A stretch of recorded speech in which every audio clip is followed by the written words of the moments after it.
ત્યારે વ્યાસજી નારદજી વ્યાસજીને પોતાનું પૂર્વ જન્મ બતાવે કે જોવો હું પણ પૂર્વ જન્મમાં શું હતો, પણ દેવના કારણે મારો સંતોષ પૂરો થયો અને અત્યારે હું ભગવાનનું ભજન કરી શકું છું. નારદજી પૂર્વ જન્મની કથા કહે છે કે હું પૂર્વ જન્મની અંદર દાસી પુત્ર હતો. મારું નામ હરિદાસ હતું. અમુક થોડો સમય છતાં માતા અને પિતાનું મૃત્યુ થાય છે. પછી મને એમ થાય છે ભગવાનની ભક્તિ કરવી જોઈએ, એટલે હું વનમાં ગયો. વનમાં જઈ મેં ભગવાનની ભક્તિ કરી. એક સમયે ભગવાનનું ભક્તિ કરતો હતો, ભગવાનનું નામ સ્મરણ કરતો હતો. એવામાં મને એક ભગવાનનું વિરાટ સ્વરૂપ દેખાય છે. વિરાટ સ્વરૂપના દર્શન થયા અને અચાનક મારી આંખ ખુલીને ભગવાન સામે છીવી આવી. દર્શન ન થયા. નારદજી કહે છે મેં ખૂબ ભગવાનની પ્રાર્થના કરી, ખૂબ આજીજી કરી. ત્યારે આકાશવાણી થઈ કે હરિદાસ, તને દર્શન દેવા માટે હજી આ જન્મમાં કઈક ખામી છે. આવતા જન્મે હું તને મારો અંશા અવતાર બનાવીશ અને સાક્ષાત મારું ભજન કરાવીશ. એટલે હરિની કૃપાથી અને બ્રહ્માજી દ્વારા મારો બીજો જન્મ થયો. હું નારદજી તરીકે ઓળખાવું છું અને ભગવાનની ભક્તિ કરું છું. વ્યાસજીને કીધું તમે પણ ભગવાનની ચરિત્ર લીલાઓની કથા લખો. ત્યારે વ્યાસજી કહે છે અહો દેવર્ષિ નારદજી, તમને ધન્ય છે જે પોતાની વીણા વગાડી ભગવાનનું કીર્તન ગાન કરતા રહે છે, પોતે આનંદમાં રહે છે અને જગતને આનંદમાં રાખે છે.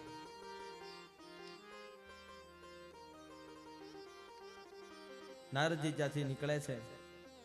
આ બાજુ વ્યાસજી ભાગવત કથા લખવાની શરૂઆત કરે છે. ભાગવત કથા લખવાની શરૂઆત કરી. સુદ પુરાણિક શૌનકના પ્રશ્ન પૂછવાથી શૌનકજી કહે છે કે સરસ્વતી નદીના કિનારે પશ્ચિમ તટ પર શમ્યાપ્રાસ નામના આશ્રમની અંદર બોરડીના વૃક્ષથી શોભાયમાન આ વન છે. આ આશ્રમમાં દેવ કાર્ય લખવાનો વ્યાસજીને વિચાર થયો. વ્યાસજી ભગવત કથા લખવા બેઠા છે. વ્યાસજીએ ભગવાનની કથા લખી. સંપૂર્ણ કથા લખાઈ ગઈ. પછી વ્યાસજી વિચાર કરે છે હવે મારે આ કથાને વારસામાં આપવી છે. સાંભળજો, આ કથાનું માધ્યમ વ્યાસજી દ્વારા મને તમને હું સમજાવે કે કંઈક તમારે દીકરાને વારસામાં આપવું હોય ને તો સંસ્કારનું સિંચન વારસામાં આપજો. સંપત્તિ તો આર્થિક તો અલગ વાત છે. તમારી પાસે જે કઈ ભગવાનનું ભજન છે, તમારી પાસે જે કઈ ભગવાનની ભજન કરવાની શક્તિ છે, આ શક્તિ, આ સંસ્કાર તમારા દીકરા કે દીકરીમાં આપજો. આ બહુ મોટું ધન છે. આનાથી મોટું કોઈ ધન નથી. આજ વ્યાસજીએ ભાગવતજી લખી છે અને એમના પુત્ર સુખદેવજીને આ સંસ્કાર આપવાની વાત કરે છે. અહીંયા ભાગવતની અંદર સુખદેવજીના જન્મની કથા બતાવી. સુખદેવજીનો જન્મ કઈ રીતે થયો ભાગવતજીની વાત છે.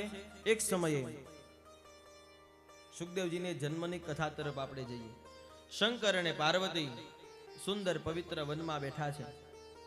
પાર્વતીજીને થયું છે કે હે મહાદેવજી, તમે મને ભગવાનની કથા સંભળાવો. જે કથાથી દિવ્યતા અને ભવ્યતાની પ્રાપ્તિ થાય, મોક્ષની પ્રાપ્તિ થાય, જે કથાથી તમામ પ્રકારનો સંકોચ દૂર થાય, એવી મારે તમારી પાસે કથા સાંભળવી છે.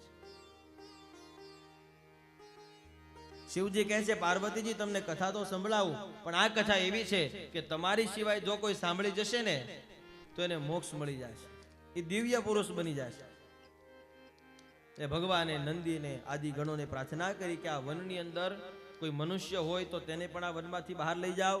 કોઈ પણ નાનું મોટું પક્ષી પણ આ વનમાં ન રહેવું જોઈએ. આખું વન ખાલી કરાવે છે. દરેક પક્ષીઓને ઉડાડી દેવામાં આવે છે. વનની અંદર વૃક્ષ નીચે પાર્વતીજી શિવજી બેઠા છે. કથાની શરૂઆત કરે છે. ધીમે ધીમે ધીમે ધીમે કથા શરૂ થઈ. એક દિવસ ગયો, બે દિવસ ગયો. સાંભળજો, 2 દિવસ ગયા. ધીમે ધીમે ધીમે ધીમે પાર્વતીજી કથામાં લીન થયા અને પાર્વતીજીને સમાધિ લાગી જાય છે. ભગવાન કથા કહેતા જાય, પાર્વતીજી હોંકારો આપતા જાય, હા દેવ બરાબર છે, હા દેવ સાચી વાત છે. આ હોંકારો મળતો હતો.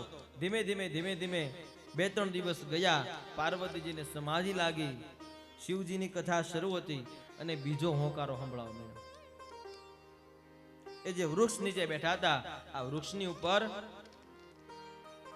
એક પોપટે ઈંડું મૂક્યું. પક્ષી તો ઉડી ગયા, ઈંડું રહી ગયું, પણ 1-2 દિવસ ગયા ને તો ઈંડામાંથી બચ્ચું બહાર આવે છે. અને બચ્ચું આ કથા સાંભળવા મળ્યું, પોપટનું બચ્ચું.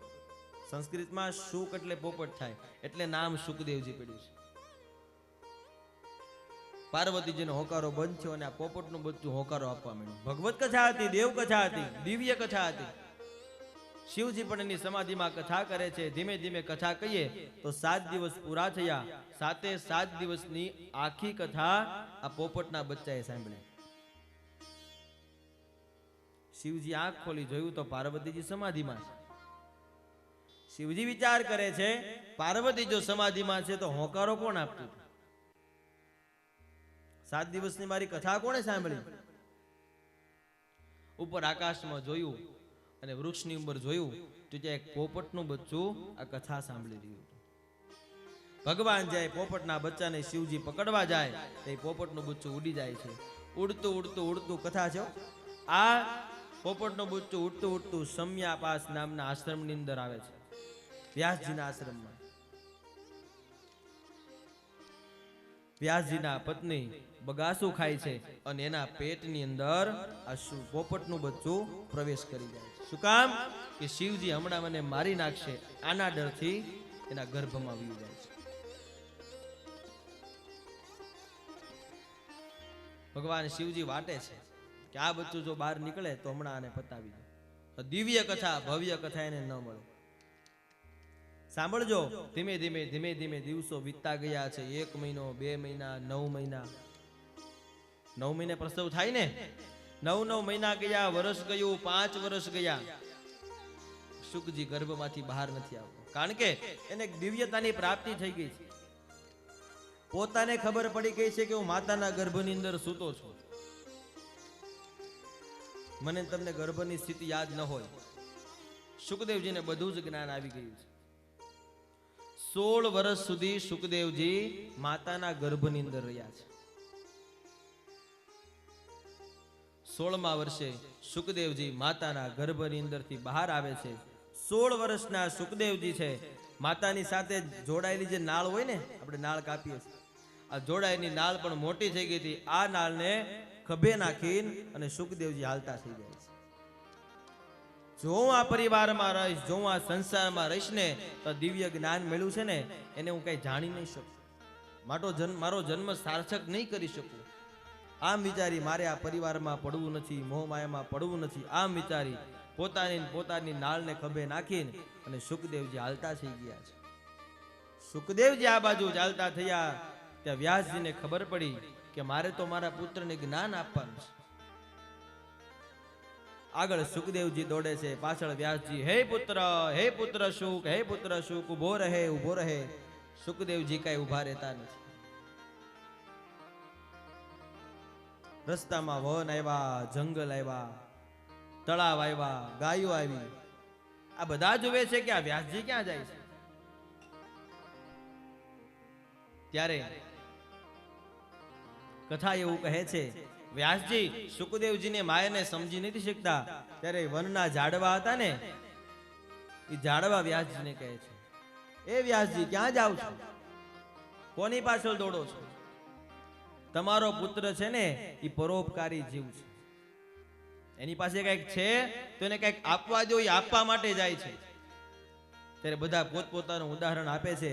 ઝાડવા કહે છે કે સાંભળો વ્યાસજી, અમારી પાસે ફળ આવે ને એ અમે નથી ખાતા, એ તમારા માટે આવે છે. અમે અમારું જીવન સમર્પિત કર્યું છે બીજાને માટે. આગળ નદી આવે છે, નદી વ્યાસજી રોકે, ઉભા રહો વ્યાસજી, આ પાણી અમારું છે, અમે પીએ છીએ, આ પણ બીજાના માટે છે. તો તમારો પુત્ર પરોપકારને માટે જાય છે. ગાય આવે છે, ગાય કહે છે, આ દૂધ અમારું અમે પીએ છીએ, આ બીજાના માટે અમે અર્પણ કરીએ છીએ. માટે તમારો પુત્ર પરોપકાર માટે જાય છે અને પરોપકારનું કાર્ય કરવા એ જાણવા ફળ રે પોતાના પોતે નથી ખાતા રે હે ઉપકારી જેનો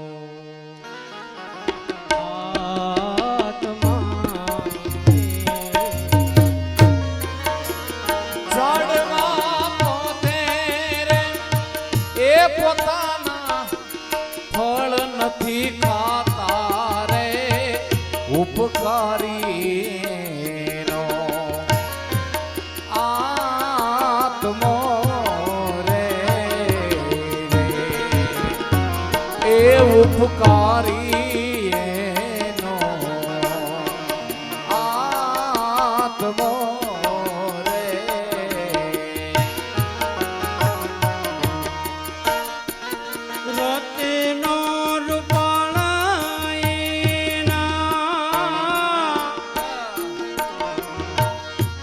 મોંઘા મૂલવાના રે રત્નો રૂપાળા મોંઘા મૂલવાળા દરિયો પેરે નહીં મોતીડાની માળા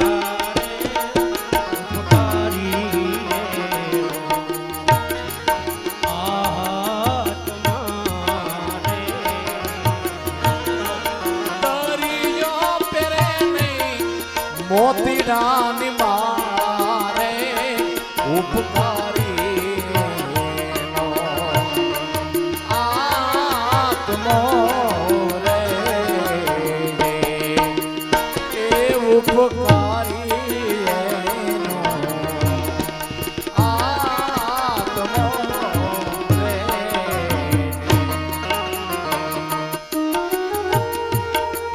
શ્રી રામ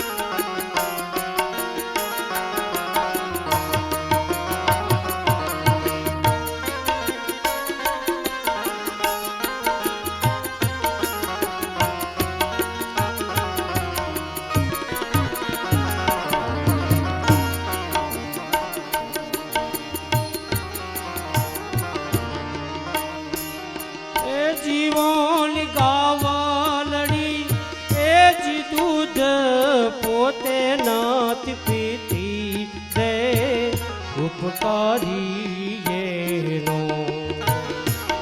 આત્મા રે એ ગાવલડી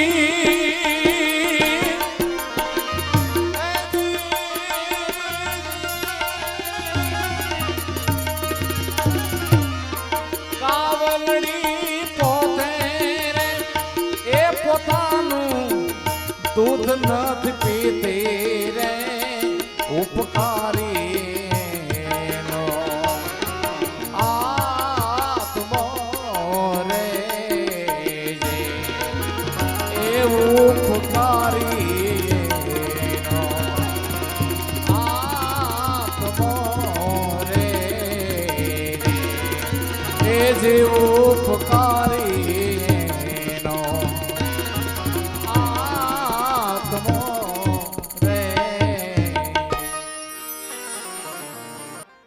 થોડી ઘણી છૂટ મળવી જરૂરી છે, કારણ કે ભક્તિ આવે ને એટલે એના બેન હારે આવે. ખબર છે ને બેનનું નામ? નિંદ્રા દેવી નામ છે. એટલે જ્યારે અહીંથી કહેતા હોય ને અમને આમ દેખાય ને કે આમાંથી 30-40% પાસે નિંદ્રા દેવી આવ્યા છે, ત્યારે આવું કંઈક કરવું પડે, એટલે પાછા આપણે આવી જઈએ. ભજન જ કરવું છે, કથાનો પણ આપણે લાભ લેશું, કીર્તનો પણ કરશું, બધું ભગવાનનું ભજન બધી રીતે કરશું.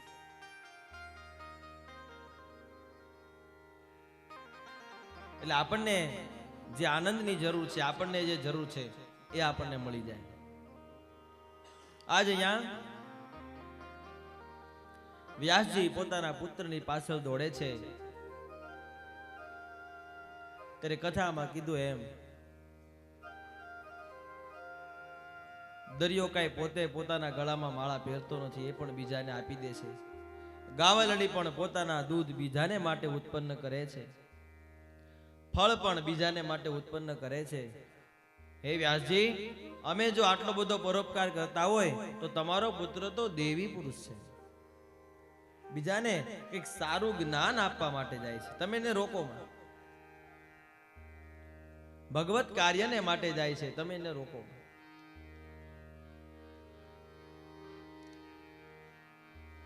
તમારા દીકરાઓને પણ ભગવત કાર્યની અંદર ચિત્ત જોડાવજો. જો કે આ ધીમે ધીમે કલિયુગ હાલતો જાય છે, યુવાનો પણ ન જવાના રસ્તે જતા જાય છે, અને ઘણા બધા એવા પરિવાર છે જેની અંદર પહેલેથી સંસ્કારોનું સિંચન છે, એ યુવાનો ભક્તિ તરફ જોડાયેલા છે. પણ બને એટલી વ્યાસપીઠ ઉપરથી અમે અને તમારા પિતાની ફરજરૂપી, માતાના ફરજરૂપી તમે તમારા સંતાનો કોઈ આડા રસ્તે ન જાય એ ખૂબ કાળજી રાખજો. કારણ કે જ્યારે જ્યારે માણસ પાપાચાર કરે ને એ યુવાનીમાં જ થાય છે. બાલ્યાકાળ કે વૃદ્ધાવસ્થામાં પાપાચાર થતો નથી. યુવાન અવસ્થાની અંદર પાપ કર્મ કરી અને પછી માણસ દુઃખને આમંત્રણ આપે છે. એટલે માતા અને પિતા તરીકે એક ફરજ હોય છે કે તમે ક્યાં છો અને તમારું સંતાન ક્યાં છે, આ બંનેમાં કોઈ દિવસ અંતર ન હોવું જોઈએ. આજ આ બધાએ કીધું એટલે વ્યાસજીને સમજાઈ ગયું છે કે નહીં, મારો પુત્ર 16 વર્ષની ઉંમરે પણ કંઈક દેવની પ્રાપ્તિને માટે જાય છે, બીજાને માટે કંઈક જઈ રહ્યો છે. વ્યાસજી પાછા પોતાના સમ્યાપ્રાસ નામના આશ્રમની અંદર પધારે છે. પણ વ્યાસજીનું મન એક એવું હતું કે મેં જે આ ભાગવત કથા લખી છે, ભગવાનની લીલા ચરિત્ર લખ્યા છે ને, આ વારસાની અંદર મારા પુત્રને હું આપું, આવી એક ભાવના બંધાઈ હતી. ધીમે ધીમે દિવસો વ્યતીત થયા ગયા. વ્યાસજી આશ્રમમાં જે એની પાસે બ્રહ્મ બાળકો ઋષિકુમારોના શિષ્યો ભણે છે એને આ ભાગવત ભણાવે છે.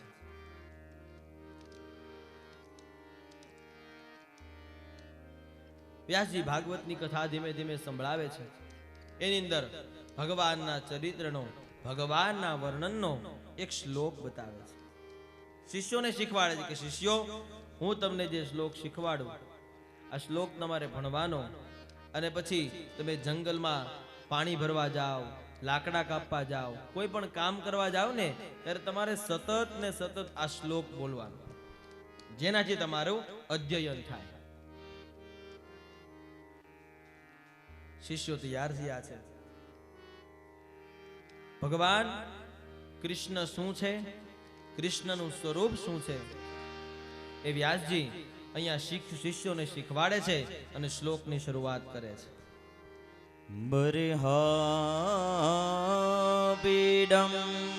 નટવરવપો કર્ણયો કર્ણિકારમ બિભ્રદ્વાસમ કનકકપિશમ વૈજયંતીમ ચ માલામ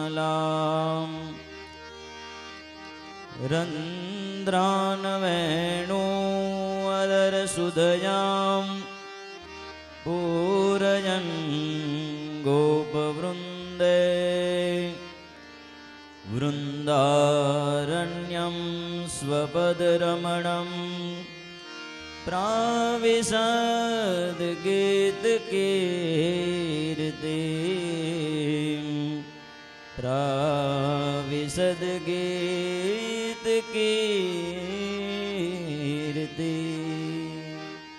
વ્યાસજી શિષ્યોને ભણાવે છે પણ શિષ્યોને કીધું કે મેં તમને જે શ્લોક શીખવાડ્યો ને આ તમારે અડધો જ શ્લોક બોલવાનો. જ્યારે લાકડા કાપવા જાઓ, જ્યારે તમે નદીએ પાણી ભરવા જાઓ, ગમે તે કાર્યને માટે જાઓ ત્યારે તમારે અડધો શ્લોક બોલવાનો છે. શિષ્યોએ અડધો શ્લોક ભણ્યા. લાકડા કાપવા જાય, નદીએ પાણી ભરવા જાય, ગામમાં જાય ત્યારે અડધો શ્લોક બોલે. એવામાં વનની અંદર સુખદેવજી બેઠા છે. સાંભળજો, સુખદેવજીને જ્ઞાન આપવા માટેનો આ વ્યાસજીનો ઉપાય છે. સુખદેવજી બધું સમજતા હતા. શિષ્યો લાકડા કાપતા હતા વનની અંદર અને આ શ્લોક બોલે, બરહા પીડમ નટવર વપુઃ કર્ણયો કર્ણિકાર. ભગવાનનું વર્ણન છે આ શ્લોકની અંદર. કૃષ્ણનું સ્વરૂપ કેવું છે, કાનમાં કેવા કુંડળ પહેર્યા છે, કેવા ભગવાને વસ્ત્રો ધારણ કર્યા છે, ભગવાનના ગળામાં વૈજયંતી માળા પહેરેલી છે, માથે મોરપીંછ મૂકેલું છે. આવું વર્ણન આ શ્લોકની અંદર છે. શિષ્યો અડધો શ્લોક બોલ્યા તો સુખદેવજીના કાને ગયો. સુખદેવજી સાંભળવા ઉત્સુક થયા કે હમણાં પૂર્ણ શ્લોક બોલશે અને શિષ્યો ઉભા રહી ગયા. ફરીવાર પાછો શ્લોક બોલ્યા પણ અડધો જ બોલે, આખો નહીં. સુખદેવજી શિષ્યો પાસે આવે છે, કેમ તમે અડધો શ્લોક બોલો છો? શિષ્યો કહે છે, અમારા ગુરુજી અમને અડધો શ્લોક જ શીખવાડ્યો છે. સુખદેવજીને ઈચ્છા જાગી, આવા ગુરુજી કોણ છે જે શિષ્યને અડધો શ્લોક શીખવાડે છે અને જેની પાસે આ શ્લોકનું જ્ઞાન હોય ને આ તો કોઈ દિવ્ય પુરુષ હોય. ચાલો મને સાથે લઈ જાઓ. એક સમયે વ્યાસજી પાછળ દોડ્યા હતા અને એક સમય એવો આવ્યો છે કે સુખદેવજી સામે ચાલીને પિતા વ્યાસજી પાસે આવે છે. આશ્રમમાં આવ્યા, નમસ્કાર કર્યા, ખબર પડી આ મારા પિતાજી છે. વ્યાસજીએ કરબદ્ધ પ્રાર્થના કરી, પુત્ર સ્વરૂપ સુખદેવજી, મારે તમને જ્ઞાનના વારસામાં આ ભગવતી કથા આપી છે, માટે તમે શિષ્યોની સાથે બેસો અને આ કથાને સાંભળો. પછી કથા કહે છે કે સુખદેવજી પિતાની સામે બેઠા છે. વ્યાસજીએ સંપૂર્ણ ભાગવતનું જ્ઞાન સુખદેવજીને આપ્યું છે. સુખદેવજીને કોઈ સ્વાર્થ નથી, કોઈ મોહ નથી. કોણ સ્ત્રી, કોણ પુરુષ, દિગંબર સ્વરૂપ છે સુખદેવજી. ભાગવત કથા કહે છે વસ્ત્ર પહેરવા ન પહેરવા, કોઈ માણસને કેવું ન કેવું, દરેક પ્રકારે પરોપકારી જીવ છે. બાજુમાં કોણ બેઠું હોય, કોણ હોય ખબર નથી હોતી, આવો જીવ છે. અને એને વ્યાસજીએ સંપૂર્ણ ભાગવતની કથા કીધી છે. વ્યાસજી પાસેથી કથા શ્રવણ કરી અને સુખદેવજી ગંગા તટે ચાલતા થાય છે. શૌનકાદી મુનિઓ ને સુતજી કહે છે, હવે મારે તમને પરીક્ષિત જન્મની કથા તરફ લઈ જવા છે. પણ જો પરીક્ષિત રાજાનો જન્મ કરવો હોય, પરીક્ષિતને લાવવા હોય તો તેના મૂળ કથામાં આપણે જવું પડે. અને પરીક્ષિતજીની મૂળ કથા એ મહાભારતમાંથી મને તમને મળે છે. જો સમજવા જઈએ ને, ઘણીવાર લોકોની એક એવી લઘુતા ગ્રંથિ બંધાઈ ગઈ હોય. ઘણીવાર લોકો એવું કહે છે કે મહાભારત ગ્રંથ વચાય તો નહીં પણ ઘરમાં ન રખાય. આવું ઘણા ભાઈમાં સાંભળ્યું છે કે મહાભારત જો ઘરમાં રાખો ને તો ભાઈ ભાઈને યુદ્ધ થાય. તમારા ઘરમાં વિચારો બદલે. પણ મહાભારતની કથા પણ મને તમને ખૂબ સમજાવી જાય છે. 5 પાંડવો જોવો, અર્જુન જોવો. દુશ્મન કેવો રાખવો કોઈ જાણવું હોય ને તો એ મહાભારતમાં કીધું છે. દુશ્મને દુર્યોધન જેવાને બનાવો. કાચો પાકો દુશ્મન નો બનાવે તો લડવાની જ મજા નો આવે. અને કાચો પાકો રાખવો એટલે લડવા ન જવા. ગમે ત્યારે તમે કોઈ પણ કર્મ કરવાને બેસો ત્યારે તમારી સમાન વ્યક્તિ હોય ને એની સામું જ બેસજો. તમને જો ખબર હોય કે મારાથી સમાન નથી તો તમે એને જીતવાના જ છો ને. ગમે તે રીતે આર્થિકતામાં જાઓ કે જ્ઞાનની વાતમાં જાઓ, તમારી પાસે જે જ્ઞાન છે એવું જ જ્ઞાન સામાવાળા વ્યક્તિ હોય ને તો જ તમે એની યારે તમે ચર્ચા કરજો, નકર બધું વ્યર્થ છે. એ મહાભારતના પ્રસંગો મને તમને ખૂબ એવી કથા સમજાવે છે. આવો પરીક્ષિતના જન્મની સાથે પૂર્વમાં એના વડવાઓ કોણ હતા, કોના દ્વારા પરીક્ષિતનો જન્મ થયો, ભગવાને પણ મહાભારતની અંદર કીધું છે કે જ્યારે જ્યારે કોઈ ગાયની, કોઈ બ્રાહ્મણની, કોઈ સાધુની, સંતની પર અત્યાચાર થાય ને ત્યારે હું જન્મ લઉં છું. જ્યારે જ્યારે ધર્મની હાનિ થાય છે, ધર્મને જ્યારે ઠેસ પહોંચે છે ત્યારે મારે જન્મ લેવો પડે છે. અને અહીંયા મહાભારતની અંદર ધર્મની હાનિ થઈ છે ત્યારે ભગવાને જન્મ લીધો છે. આવો મહાભારતના શ્લોક દ્વારા જ આપણે મહાભારતની અંદર પ્રવેશ કરીએ.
ग्लानिर्भवति भारत अभ्युत्थानम् अधर्मस्य तदात्मानं सृजाम्यहम्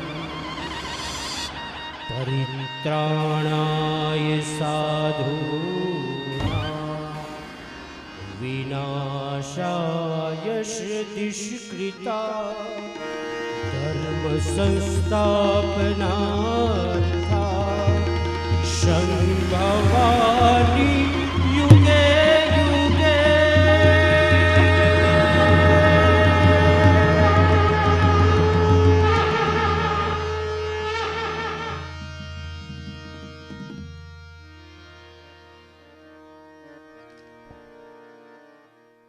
કુરુક્ષેત્રમાં તો આપણે આવવું પડે ને તો ખબર પડે ને મહાભારતમાં એટલે કઈક આવો માહોલ ઉભો કરવો. મહાભારતની કથામાં પ્રવેશ કરીએ. અહીંયા પહેલેથી મહાભારતની કથા નથી કીધી. પરીક્ષિતનો આપણે જન્મ લેવો છે એટલા માટે યુદ્ધ પૂર્ણ થયું છે, કૌરવો હણાયા છે, દુર્યોધનની સાથળ ભાંગી નાખવામાં આવી છે અને કુરુક્ષેત્રના મેદાનની અંદર પડેલો છે. આ સમયે ગુરુ દ્રોણના પુત્ર અશ્વત્થામા એને ખબર પડે છે કે મારા મિત્ર દુર્યોધન મૃત્યુ સમયે પડ્યો છે, મૃત્યુના મેદાનની અંદર પડ્યો છે, હમણાં એનો જીવ જવાનો છે. એ મિત્રતા તરીકે દોડતા દોડતા અશ્વત્થામાજી કુરુક્ષેત્રના મેદાનની અંદર આવે છે. અશ્વત્થામા દુર્યોધનની જે સ્થિતિ જોવે છે, સ્થિતિ જોઈ ક્રોધાયમાન થાય છે કે મારા મિત્રની આવી દશા. મિત્રની પછી કોઈ પણ પરિસ્થિતિ હોય, મિત્રનો કોઈ પણ સંજોગ હોય, મહાભારતની કથા મને જો અહીંયાથી જ સમજાવે છે મને ને તમને કે ગમે તે સમય હોય ને, જો તમે સાચા ભાવથી, સાચા દિલથી, પરમ નિષ્ઠાથી કોઈને મિત્ર બનાવ્યો હોય ને તો સારા કે ખરાબ સમયમાં એનો સાથ ન છોડતા. તમારી સાથે આવું ઘણી વાર થયું છે. તમે જેને બહુ ખાસ મિત્ર માન્યો હોય કલિયુગ છે એટલે એને તમારો ઈ જે કર્મ છે ને, મિત્રતાનો ધર્મ એ ન નિભાવ્યો હોય ત્યારે આપણને દુઃખ થયું હોય, ઘણા આપણને અનુભવ થયા હોય. પણ મહાભારતની કથા એવું કહે છે કે મિત્ર કોને કરવો? મિત્ર એસા કીજીએ જો ઢાલ સરીખા હોય. मित्र ऐसा कीजिए जो ढाल सरीका होय, सुख में सदा पीछे रहे और दुख में आगे हो. आवाने मित्र करजो तो जीवन में बहू मजा आवशे. ढाल बनीने तमारी आगळ रहेवो जोईए. જ્યારે તમે સુખી હોય ત્યારે તમારી પાછળ રહીને કદાચ ભગવાન દુઃખનો વારો આપે ને તો તમારી આગળ બે ડગલા ઈ ઊભો હોવો જોઈએ. આજ અશ્વત્થામા ઊભા છે. મિત્ર દુર્યોધનની આ પરિસ્થિતિ જોઈ અશ્વત્થામા ક્રોધાયમાન થયા, વચન લીધો કે હે દુર્યોધન, તને જે 5 પાંડવે માર્યો છે ને એના 5ના માથા કાપીને હમણાં તારી સામે લાવીશ. સંકલ્પ કરી અશ્વત્થામા ગયા છે. પણ સાંજનો સમય છે, ખબર રહેતી નથી કે કોણ સૂતો છે. વિચાર એવો થયો કે 5 પાંડવો સૂતા છે. શસ્ત્ર વડે સંહાર કર્યો, 5ના માથા કાપીને લાવે છે. ત્યાં ખબર પડી આ પાંડવ નહીં પણ પાંડવના પુત્રોના માથા કપાઈ ગયા. પાંડવ પુત્રોના માથા કપાયા. અર્જુનને ખબર પડી. અશ્વત્થામા પણ ભયભીત છે કે મારાથી આ શું કામ થઈ ગયું. દ્રૌપદી દ્વારા અર્જુનને ખબર પડી. અર્જુન પણ સમય નક્કી કરે છે, હે દ્રૌપદી ચિંતા નહીં કરીશ, અશ્વત્થામાના લોહીને તારા હાથમાં આપીશ ને ત્યારે જ પાછો આવે. અર્જુન અશ્વત્થામાને મારવા માટે નીકળે છે. અશ્વત્થામા બ્રાહ્મણ છે પણ અર્જુન ક્રોધાયમાન છે એટલે નક્કી કર્યું કે અશ્વત્થામાને મારીને લાવીશ. અશ્વત્થામા ભાગવા લાગે છે. અર્જુન પાછળ દોડે છે. અશ્વત્થામા પાસે બ્રહ્માસ્ત્ર હતું કે જેનાથી પોતાનું રક્ષણ પોતે ખુદ કરી શકે. પણ બ્રહ્માસ્ત્ર છોડવાના પણ નિયમો હોય છે, એનો પણ સમય હોય છે. સમય નિયમ અશ્વત્થામા ભૂલી જાય છે. ટૂંકમાં મહાભારતની કથા તમને સમજાવું પરીક્ષિત સુધીની. તા ભૂલી ગયા. બ્રહ્માસ્ત્ર અશ્વત્થામાએ છોડ્યું. આખા જગતની અંદર પૂંજ તેજ પથરાણું. અર્જુનને સમજાતું નથી. કૃષ્ણને પૂછે, પ્રભુ આ શું છે? કૃષ્ણ કહે છે, સાંભળ અર્જુન, અશ્વત્થામાએ બ્રહ્માસ્ત્ર છોડ્યું છે પણ એને જ્ઞાન નથી રહ્યું કે બ્રહ્માસ્ત્ર ક્યારે છોડાય, કયા સમયે છોડાય. એટલે ભગવાને સુદર્શન ચક્ર છોડ્યું. બ્રહ્માસ્ત્રનો ત્યાં નાશ થયો. અર્જુન અશ્વત્થામાને પકડી લે છે અને જ્યાં મારવા જાય ને છે ત્યાં ભગવાન રોકે છે. અર્જુન ઉભો રહી જા, અશ્વત્થામા બ્રાહ્મણ છે, જો તો એને મારીશ ને તો તને બ્રહ્મ હત્યાનું પાપ લાગશે, અને બ્રહ્મ હત્યા જો લાગશે તો એમાંથી હું પણ તને નહીં છોડાવી શકું. ભગવાન કહે છે તો આને દ્રૌપદી પાસે લઈ જા અને અશ્વત્થામાના મસ્તકની અંદર એક મણી છે, આ મણી તો કાઢી નાખીશ ને એટલે અશ્વત્થામાનું કાંઈ નહીં વધે, નિર્બળ બની જશે.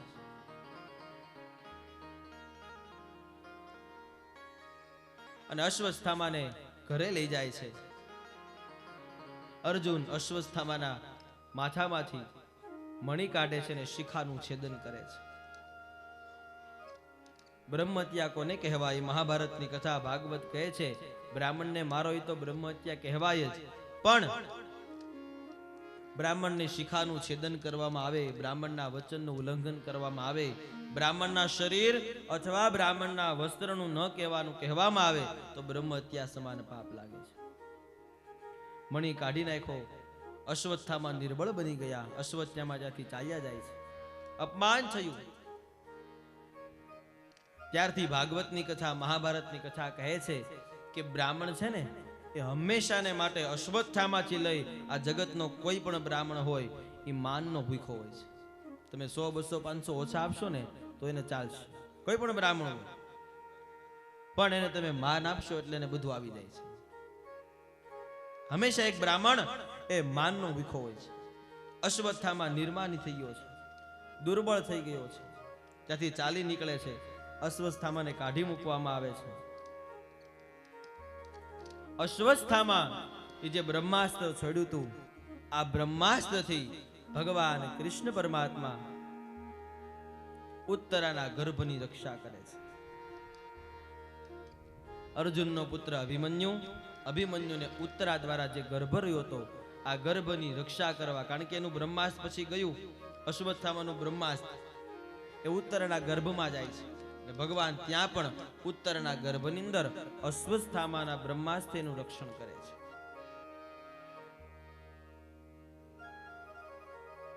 ઘણા વર્ષો વીત્યા છે ઉત્તરાના ગર્ભને. પછી ભગવાન આ કર્મ પૂરું થયું, યુદ્ધ પૂરું થયું એટલે ભગવાન જવાની તૈયારી કરે છે કે હવે હું દ્વારકા ગમન કરું. ભગવાન જતા હતા ત્યાં રસ્તામાં કુંતાજી મળે છે. કુંતાજી મળ્યા છે, ભગવાનને કહે છે કે પ્રભુ તમે વિદાય નહીં લેતા, તમે અહીંયા રહો, અમારે તમારું ભજન કરવું છે, અમારે તમારી સાથે રહેવું છે. આવી ભગવાનને આજીજી કરી, ભગવાનની પ્રાર્થના કરી. યુધિષ્ઠિરજી પણ ભગવાનની પ્રાર્થના કરે છે, પ્રભુ થોડો સમય રોકાઈ જાઓ, થોડો સમય રોકાઈ જાઓ. બધાની પ્રાર્થના સાંભળતા હતા એવામાં ભગવાનને ભીષ્મ પિતામહ યાદ આવે છે. કુંતાજી પણ અહીંયા ભગવાનને સ્તુતિ કરે છે, પ્રાર્થના કરે છે. કુંતાજી કહે છે, ભગવાન હું તમારી પાસે વરદાન માંગુ છું. આપણને ભગવાન મળ્યા હોય અથવા કોઈ વ્યક્તિને ભગવાન મળે તો આપણે આ સંસારના સુખ માંગીએ ને, જેવી જેને જેને જરૂર એવું ભગવાન પાસે માંગે. આજ કુંતાજી ભગવાન પાસે સ્તુતિની અંદર ભગવાન પાસે દુઃખ માંગે છે. વિપદઃ સંતુ નઃ સસ્વત તત્ર તત્ર જગદ્ગુરો તમસો દર્શનમ યસ્યાત પુનર્ભવદર્શનમ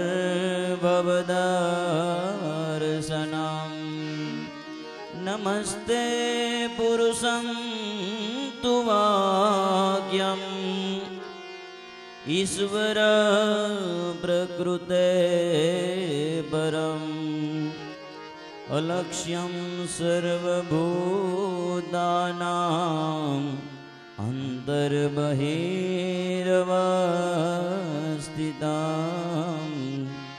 અંતર્બહિર્વસ્થિતાં.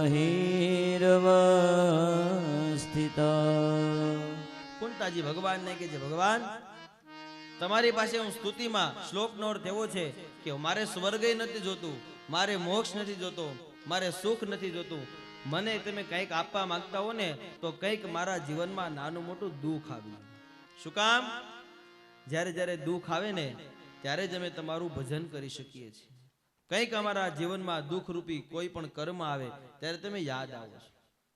જો ભગવાન તમે સુખ આપી દેશો, જોતું છે આપી દેશો તો તમે ભૂલાઈ જશો.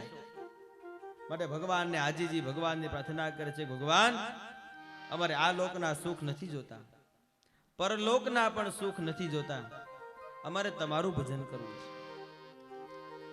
માટે હંમેશા કુંતાજીએ ભગવાન પાસે દુઃખ માંગ્યું છે. ભગવાન કહે છે, કુંતાજી જે તમે ઈચ્છો છો, જે તમે માગો છો એ તમને જરૂર મળશે. ભગવાન પાછા વળે છે. યુધિષ્ઠિરને થયું કે ભગવાન અમારે માટે પાછા વળ્યા. કુંતાજીને થયું મેં કીધું એટલે ભગવાન પાછા મળ્યા. પણ ભગવાનને ભીષ્મ પિતામહ યાદ આવે છે. કોલ આપ્યો હતો. ભીષ્મ પિતામહે કીધું કે ભગવાન જ્યારે મારું મૃત્યુ નજીક આવે ને ત્યારે તમે મારી પાસે હોવા જોઈએ. ભગવાન યુધિષ્ઠિરને લઈને જાય છે. યુધિષ્ઠિર ચાલો તમારે ભીષ્મ પિતામહ પાસે જ્ઞાન લેવાનું છે. કુરુક્ષેત્રના મેદાનમાં બાણશૈયા પર ભીષ્મ પિતામહ સૂતા છે. યુધિષ્ઠિર આવે છે. ભીષ્મ પિતામહ પાસે જ્ઞાનનો ઉપદેશ માંગે છે. બાણશૈયા પર સૂતા સૂતા વડીલ તરીકે ભીષ્મ પિતામહ યુધિષ્ઠિર આદિકને જ્ઞાન આપે છે. શરીરનો ધર્મ શું છે, માનસિક ધર્મ શું છે, માણસે પોતાનું જીવન કેમ વ્યતીત કરવું જોઈએ, ભગવાનની આરાધના કઈ રીતે કરવી જોઈએ, દરેક પ્રકારનો જ્ઞાનનો ઉપદેશ આપે છે. આ ઉપદેશ શરૂ હતો ને મહાભારતની કથા કહે છે. આ સાંભળતા હતા એવામાં ત્યાં દ્રૌપદીજી હસવા લાગ્યા છે. દ્રૌપદીજી હસવા લાગ્યા. ભીષ્મ પિતામહે પૂછ્યું, તમને શેનું હસવું આવે છે? એટલે દ્રૌપદી કહે છે, પિતામહ, તમે આટલી બધી જ્ઞાનની વાત કરો છો, તમારામાં આટલું બધું જ્ઞાન છે, તો જ્યારે મારું આ વસ્ત્રાણ થયું ત્યારે તમે ક્યાં ગયા હતા? પ્રશ્ન થાય દ્રૌપદી, ત્યારે તમે ક્યાં ગયા હતા? સાંભળજો, આપણને પણ આવો પ્રશ્ન થાય કે ભીષ્મ પિતા આટલા બધા જ્ઞાની હતા અને એની જોત જોતામાં એની જ સામે સભામાં દ્રૌપદીનું વસ્ત્રારણ થયું, તો ભીષ્મ પિતામાં કેમ કાંઈ ન બોલ્યા? ભીષ્મ પિતામહ કહે છે, દ્રૌપદીજી, પાંચાલી, તમારી વાત સાચી છે, પણ જ્યારે તમારું વસ્ત્રારણ થયું ને ત્યારે હું કૌરવોની સાથે હતો અને કૌરવોનું અન્ન મારા પેટમાં હતું. એટલે જેનું ખાધું હોય ને એની સામે કોઈ દિવસ બાયું ન ચડાવે. જેનું ખાધું હોય એનો કોઈ દિવસ વિરોધ ન કરાય. એટલે જેની છાયામાં હું હતો, જેનું અન્ન મેં ખાધું હતું, ત્યારે એની સામે ન બોલી શકું. પણ આજ હું બાણ સૈયા પર સૂતો છું. આ બાણના વડે જે કાંઈ મારા શરીરમાંથી લોહી ગયું છે ને, આ બધું જેટલું કૌરવોનું હતું ને બધું નીકળી ગયું છે. એટલે પછી હવે હું જ્ઞાનનો ઉપદેશ આપી શકું છું. એમ અહીંયા યુધિષ્ઠિર મહારાજને જ્ઞાનનો ઉપદેશ આપે છે. અને છેલ્લે ભીષ્મ પિતામહ ભગવાનને કહે છે, પ્રભુ, મને મોક્ષની પ્રાપ્તિ કરાવો. ત્યારે ભગવાન માગે છે કે ભીષ્મ પિતામહ, મેં તમને કોલ આપ્યો તો કે અંત સમય તમારી પાસે આવીશ, તમારે માગવું હોય તે માગો. સાંભળજો, ભીષ્મ પિતામહ કહે છે, ભગવાન, મારે તમને કંઈક આપવું છે, માગવું નથી. એમ અહીંયા ભીષ્મ પિતામહ કહે છે કે ભગવાન, મારી બુદ્ધિ છે ને, બુદ્ધિ, આ મારી બુદ્ધિ છે એ કુંવારી છે. કારણ કે કૌરવ રહેતા કોઈને જ્ઞાન દેવાનું નથી. અત્યારે હું આ બેઠો છું, મારી પાસે જે જ્ઞાન છે એ મેં તમને આપી દીધું, એટલે મારી બુદ્ધિ છે એ મેં તમને પરણાવી દીધી કહેવાય. એમ ભીષ્મ પિતામહ કહે છે, મારી બુદ્ધિ રૂપી એક દીકરી રૂપી બુદ્ધિ છે એ મારે તમને પરણાવી છે. એના માટે પણ જોજો, ભીષ્મ પિતામહજીએ સદપુરુષ ગોઈતો છે. ઘણા બધા નહોતા. જો પોતાની બુદ્ધિ આપી હોય. આ કથાના માધ્યમથી મને તમને આ કથા એવું સાંસારિક તરફ જોવા જઈએ તો સમજાવે કે તમારા ઘરે પણ સંતાન રૂપી દીકરી હોય ને, તો એ બુદ્ધિને આપજો, ધનને નો આપજો. હાલનો સમય, કલિયુગનો સમય, વર્તમાન સમય, લગભગ જોવા જાવ તો 80-90% લોકો ધનને જોઈ દીકરી આપે છે. ભીષ્મ પિતામહજી મને તમને સમજાવે, થોડુંક ધન ઓછું હશે ને તો ચાલશે. અત્યારે બધા જોવે છે કે જ્યારે જ્યારે દીકરીના લગ્ન કરવા હોય તો દીકરો કેવો જોઈએ, બધા પોતપોતાની દ્રષ્ટિએ જોવે. વર્તમાન સમયની દીકરી હોય તો વધી વધીને શું જોઈ શકે? પોતાની બુદ્ધિ પ્રમાણે રૂપ જોવે કે સામે વાળો છોકરો છે, દીકરો છે, વરાજો છે, કેટલો રૂપવાન છે, એ બીજો આગળ ન જોઈ શકે. કે એનું રૂપ શું છે, કેવો ઉજળો દેખાય છે, જોવે ને. કન્યાની દ્રષ્ટિ ત્યાં સુધીની હોય છે. માતા શું જોવે? સુખ જોવે કે દીકરીને સાસરીમાં કેટલા પૈસા વાળા છે, કેટલો માન મોભો છે, શું છે, આ માતા જોવે. દરેક માતાની વાત વર્તમાન સમયમાં. પિતા કુલમ, પિતા શું જોવે? કુળ જોવે. કયું ગામ છે, કયું મોસાળ છે, એના વડવા શું હતા, પિતા આ જોવે. વધી વધીને પિતા આટલા સુધી જોઈશે. સગા સ્નેહીઓ શું જોઈ શકે? એ પણ પિતાની જેટલું વિચારી શકે. કયા કુળનો છે, શું છોકરો કરે છે, કઈ જગ્યાએ દીકરી આપી છે, વધી વધીને કુટુંબીજનો આટલું જોઈ શકે. અને બાકી બધા વધે ને શું જોવે? લગ્નમાં જાશું તો મિષ્ટાન શું છે, મિષ્ટાનમિતરે જના. કેવી ડીશ બનાવી છે, વર વિવાહમાં કેવું જમણવાર છે, આવું બધું વિચારે. પણ અહીંયા ભીષ્મ પિતામહ ભગવાનને પ્રાર્થના કરે છે. એટલે આ વાત કહેવાથી મારી તમને એક જ કરજબદ્ધ પ્રાર્થના છે. ઘણીવાર અમે જોયું છે ને, લગ્ન કરાવવા જઈએ છીએ ને ત્યારે થોડુંક આવું દુઃખ લાગે છે. ક્યાં કન્યા હોય, ક્યાં વરાજો હોય, ક્યાં એનું કુળ હોય, અને ક્યાં દીકરી દેવામાં આવી. જો કે આપ તો સંપ્રદાય સાથે જોડાયેલા છો, કોઈ નાનું મોટું કાર્ય કરો છતાં પણ કોઈ ગુરુની આજ્ઞા લેવા વાળા છો, એટલે કદાચ તમે તો આ ન કરી શકો, પણ સમગ્ર વિશ્વને માટે આ વાત છે કે જ્યારે જ્યારે જોવો ને તો થોડીક સંપત્તિ ઓછી જોજો, આર્થિકતાથી કાંઈ મળી જતું નથી. પણ દીકરો અને દીકરી જો સંસ્કાર હશે તો આપોઆપ ભગવાન અને ધનની પ્રાપ્તિ કરાવશે. એમ અહીંયા ભીષ્મ પિતામહજીએ પણ સદપુરુષ ગોઈતો છે, ભગવાન સાક્ષાત દેવને. ભગવાન મારી બુદ્ધિ તમને પરણાવી છે. આટલું કઈ ભીષ્મ પિતામહ અહીંયા સ્તુતિ કરે છે. ભીષ્મની સ્તુતિ બહુ લાંબી છે, પણ એક જ શ્લોક આપણે ભીષ્મ પિતામહની સ્તુતિનો લઈ આગળ કથામાં જઈએ. ઇતિમતિરૂપકલ્પિતા વિતૃષ્ણા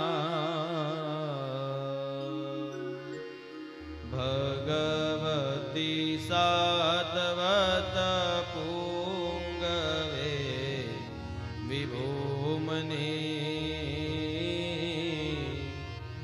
સ્વસુખમુપગતે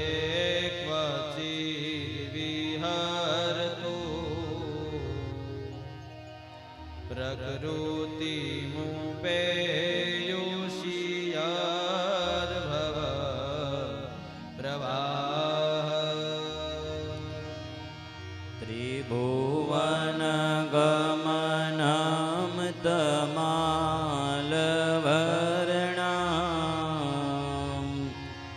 રવિકર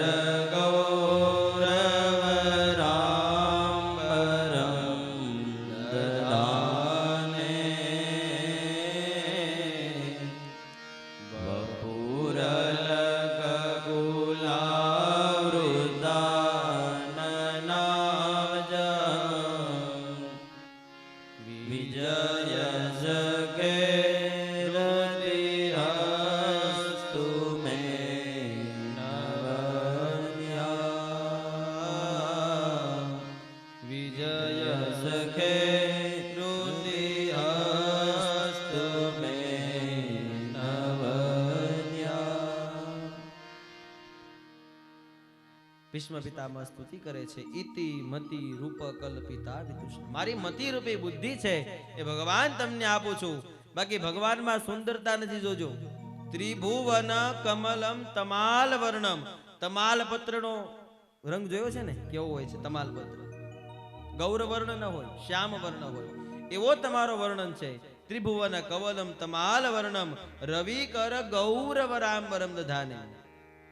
પણ તમારી જે પ્રતિષ્ઠા છે, તમારી જે અલૌકિકતા છે, આ ગૌર વર્ણ છે. એટલે ભગવાનના વર્ણને પણ હું તમે જાણી શકતા નથી. આવી ભીષ્મ સ્તુતિ કરે છે. ભગવાન સંતુષ્ટ પામે છે. ભીષ્મ પિતામહને વરદાન આપે છે. ભીષ્મ પિતામહ પ્રભુની સામે પોતાના પ્રાણ છોડે છે. આ કર્મ બતાવી અને ભગવાન હસ્તિનાપુર જવા રવાના થાય છે. પરીક્ષિતના ગર્ભનું ભગવાને રક્ષણ કર્યું. ભગવાન થોડો ટાઈમ હસ્તિનાપુરમાં રહ્યા, દ્વારકા જવા તૈયાર થયા. સઘળા દરેક હસ્તિનાપુરના લોકો દુખી થયા છે. કારણ કે બધાનું કેન્દ્ર બિંદુ, જીવનનું કેન્દ્ર બિંદુ જીવવાનું જ ભગવાન કૃષ્ણ હતા. જે કાંઈ કર્મ કરે ભગવાનને લક્ષ્યમાં રાખીને કરતા. અને લક્ષ્ય જો વયું જાય તો દુઃખ થાય ને માણસને. હસ્તિનાપુરના લોકો દુખી થયા છે. બધા અલગ અલગ પોતાના મનને ગમે વાતો કરવા લાગ્યા. કૃષ્ણ કેમ જતા હશે? કૃષ્ણને શું થયું છે? આપણામાં શું કમી છે? આપણે સાચવામાં શું ખામી રહી છે? તો કૃષ્ણ આપણી પાસેથી જતા રહે છે. ધીમે ધીમે કથા જોઈએ તો ભગવાન દ્વારકાની અંદર પહોંચ્યા છે. દ્વારકા તો ગઢ હતો. અહીંયા તો મહેમાન થઈને આવ્યા હતા. પોતાના ઘરે જાય, ભગવાન પણ આનંદમાં છે, આખું દ્વારકા આનંદમાં છે. બધાએ પુષ્પ વૃષ્ટિ કરી ઢોલ નગારા વગાડે છે, ભગવાનનું સ્વાગત કરે છે. આખું દ્વારકા ભગવાનના દર્શને આવે છે.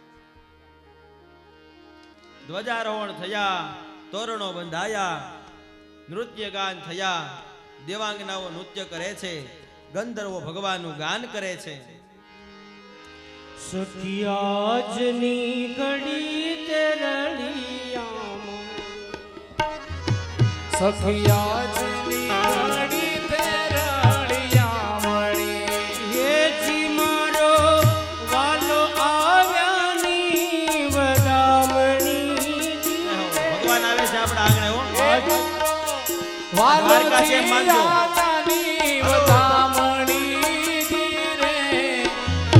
આજની ઘડી તે રળિયામણી હારે સખી આજની ઘડી તે રળિયામણી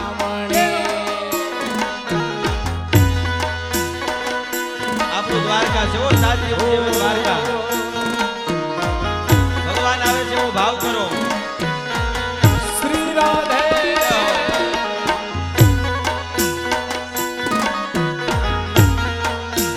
પધારો ભગવાન પધારો.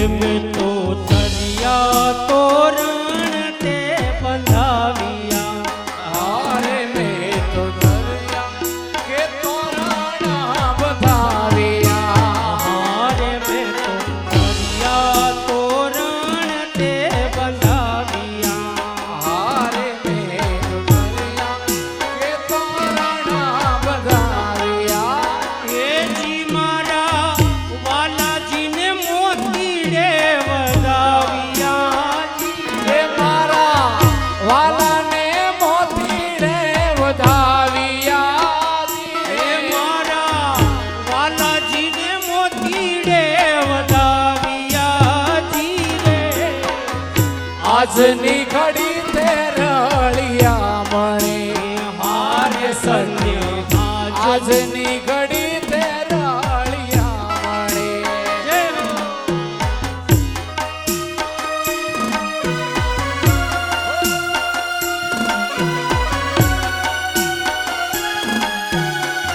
શ્રી રાધે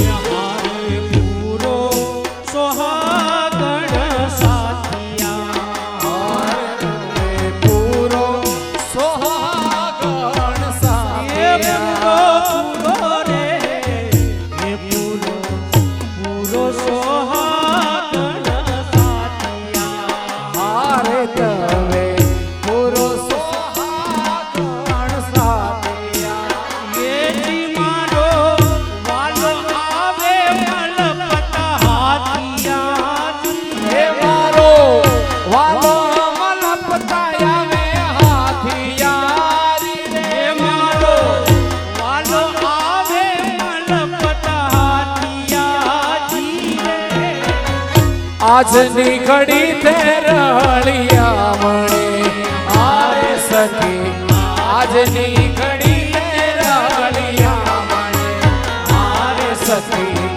આજની ઘડી તે રળિયામણી ભગવાન દ્વારકામાં પધાર્યા. આવું સ્વાગત તો ત્યારે નહીં છું હોય ને, નહીં ને? આપણું પણ એક દ્વારકા થયું છે એવો ભાવ રાખીએ. ભગવાન આપણા આંગણે પધાર્યા છે અને એનો લાભ લઈએ. ગોપીઓ પણ ગાંડી ઘેલી થઈ છે. 16,108 રાણીઓ પણ પરમ આનંદમાં છે. જગત પરમેશ્વર પધાર્યા છે. ભગવાન દ્વારકામાં રહી સૌને આનંદ કરાવે છે. પાછા આપણે ભાગવતની કથા તરફ શૌનકજી લઈ જાય છે કે પરીક્ષિતનો જન્મ.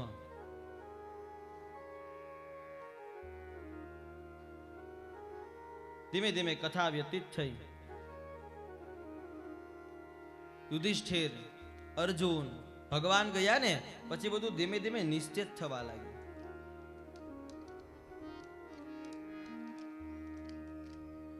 ભગવાનને અર્જુન મૂકવા ગયા હતા. આ બાજુ હસ્તિનાપુરમાં પણ જે બળ યુધિષ્ઠિરમાં હતું, જે ભીમની અંદર હતું, જે તેજ હતું, આ ધીમે ધીમે જવા લાગ્યું. યાદ રાખજો, જ્યારે જ્યારે ભગવાન તમારાથી દૂર થશે ને પછી આમાં કાંઈ નહીં વધે. એક બાજુ અર્જુન ભગવાનને મૂકીને પાછા હસ્તિનાપુર પધારે છે. કથા આપ સૌને ખબર છે. રસ્તામાં કાબાઓના હાથે અર્જુન લૂંટાઈ જાય છે. શું કામ? ભગવાન રૂપી જે બળ હતું ને એ ભગવાનની સાથે વયું જાય છે. નકર એ જ ધનુષ હતું, એ જ ગાંડીવ હતું, એનો એ જ અર્જુન હતો. પણ જ્યારે તમારો સમય ન હોય ને ત્યારે કાંઈ ન થાય, અને સમય હોય ત્યારે તણખલું તમારું કામ કરી દે. એ અર્જુન દ્વારા આ મને તમને આ કથા સમજાવે. ધીમે ધીમે પાંડવોને ખબર પડી કે હવે કૃષ્ણ ગયા છે, આપણે પણ હવે આ હસ્તિનાપુરના મોહનો ત્યાગ કરી દેવો જોઈએ. બીજું કઈ થાય એ પહેલા આપણે સામે ચાલી અને વનગમન કરવું જોઈએ. ધૃતરાષ્ટ્ર, ગાંધારી હસ્તિનાપુરમાં છે. આ બાજુ પાંડવો નીકળી પડ્યા છે. પર્વતારોહણને માટે ભગવાનનું ભજન કરતા જાય. વન આવે, જંગલ આવે, તપ કરે, ભજન કરે. ધીમે ધીમે ધીમે ધીમે ધીમે પોતાના શરીરનો ત્યાગ કરતા ગયા છે.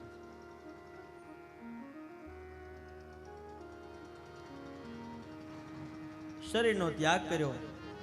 આ બાજુ ધૃતરાષ્ટ્ર, ગાંધારી એ હસ્તિનાપુરમાં છે. પરીક્ષિતના જન્મની કથા બતાવે છે. ઉત્તરના ગર્ભ દ્વારા પરીક્ષિત મહારાજનું પ્રાગટ્ય થાય છે, જે આ ભાગવત કથાના મુખ્ય શ્રોતા છે. જ્યોતિષને બોલાવવામાં આવે છે. આ જે પુત્ર જન્મો છે આનો જોશ જોવો. જ્યોતિષી આવી નામકરણ કરે છે. નામકરણ કર્યું. ગર્ભમાં બેઠો બેઠો જે પરીક્ષા કરતો હતો એટલે આનું નામ પરીક્ષિત પડશે. જ્યોતિષે પરીક્ષિત નામ પાડ્યું છે. જ્યોતિષી જોશ જોવે છે, કહે છે અમુક વર્ષો પછી આ રાજા થશે. કોઈ સંત સંન્યાસીનું તિરસ્કાર કરશે અને દુઃખ પહોંચે એવું કાર્ય કરશે, આને ભગવત કથા સાંભળશે, તક્ષક નામનો નાગ કરડશે અને આને મુક્તિ મળશે. આખા જીવનનું ફળ કથન કીધું. પરીક્ષિત નામનો રાજા અનેક યજ્ઞો કરશે, છેલ્લે ભગવતની પ્રાપ્તિ મળશે. જોશીઓ જોશ ગયા. પરીક્ષિતનો જન્મ ગયો. આગળ કથા કહે છે કે વિદુરજીને ખબર પડે છે. વિદુરજી જ્ઞાની હતા. ખબર પડી કે પાંચે પાંડવો તો પર્વતારોહણ ગયા છે, પણ હજી ધૃતરાષ્ટ્ર અને ગાંધારી આને આ હસ્તિનાપુરનો મોહ નથી ગયો. જ્યારે જ્યારે હું ને તમે આ સંસારમાં અટવાઈ જાય, ક્યારેક મોહ આવે, ક્યારે અભિમાન આવે, ત્યારે કોઈક વડીલો કે સદગુરુ રૂપી આપણને કઈ જ્ઞાન આપતા હોય છે કે તમે આ નહીં આ રસ્તે જાઓ, અને ત્યારે આપણે રસ્તો બદલવાનો હોય છે જો એનું માનતા હોઈએ તો. એમ અહીંયા વિદુરજીને ખબર પડે છે કે જો આને જીને જ્ઞાન નહીં આપું ને તો આમને માનું જીવન આ હસ્તિનાપુરમાં વયું જશે. વિદુરજી આવી જ્ઞાન આપે છે ધૃતરાષ્ટ્ર, ગાંધારીને. તમે તમારું જીવન આમાં વિતાવ્યું, અંત સમય આવ્યો છે. વનમાં જાઓ, ભગવાનનું ભજન કરો અને તમારું શરીર એમાં વ્યતીત કરો. તમે આ ભીમસેનની પાછળ રહ્યો છો, ભીમસેન તમને રોટલો નાખે છે, તમે ખાવ છો, તો આવા જીવનમાં રહેવું શું કામ? તમે આવા આર્થિક સાંસારિક સુખનો ત્યાગ કરો અને ભગવત ભક્તિને પકડો. વિદુરજીની કથાથી વાતથી ધૃતરાષ્ટ્ર ગાંધારીને સમજાયું. બંને હસ્તિનાપુર છોડી એ બંને પણ વનગમન કરવા જાય છે.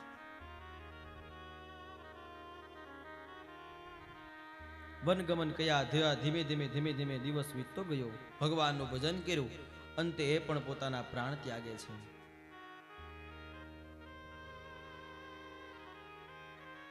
પાંડવોની સ્વર્ગારોહણની કથા કીધી. ભગવાન કૃષ્ણ સ્વધામ ગયા. આ કથાનો 16મા અધ્યાયથી હવે પરીક્ષિતના જીવન કથનની કથા કહે છે. પરીક્ષિત મહારાજ કેવું જીવન જીવે છે, શું જીવન જીવે છે.